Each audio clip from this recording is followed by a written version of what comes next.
Lanjut Webit. Oh, oke. Assalamualaikum warahmatullahi wabarakatuh.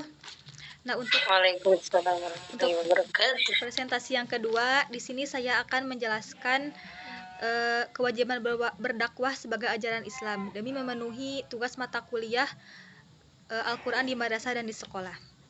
Jadi dakwah di sini yaitu berasal dari kata da'a yad'u da'watan yang artinya mengajak atau menyeru. Nah, sedangkan menurut istilah, dakwah sendiri adalah kegiatan yang bersifat menyeru, mengajak dan memanggil orang untuk taat dan beriman kepada Allah Subhanahu wa taala sesuai akidah dan syariat agama Islam. Menurut hadis Imam Bukhari yang diriwayatkan oleh Imam Bukhari yaitu sampaikanlah dariku walau hanya satu ayat.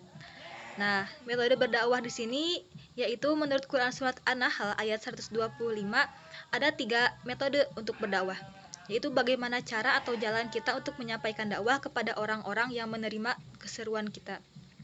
Yang pertama adalah metode bil hikmah, yaitu metode dengan secara bijaksana. Menjadi bijaksana adalah suatu modal bagi seorang pendakwah. Kita terlebih dahulu mengetahui objek yang menjadi tempat kita berdakwah. Apakah itu kaum awam, tua, muda, ataupun serta profesi-profesi lainnya yang akan kita tempati untuk berdakwah. Lalu yang kedua adalah metode wal mu'adatul hasanah, yang artinya pelajar yang baik.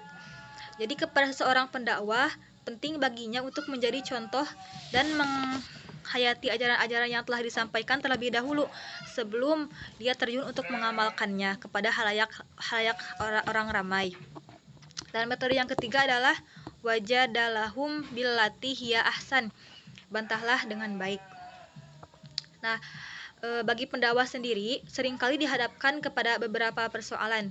Tidak jarang akan ada perbedaan pendapat yang terjadi. Seorang pendakwah haruslah menahan diri agar tidak terjadi pertentangan.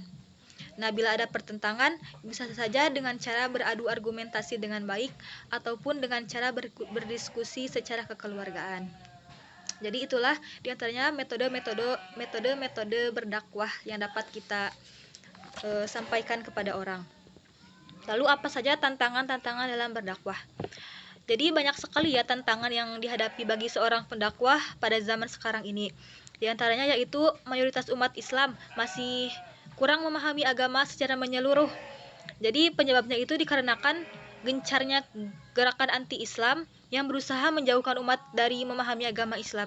Jadi banyak sekali cara-cara orang Yahudi untuk berusaha menjauhkan umat Islam dari ajaran-ajaran Islam saat ini.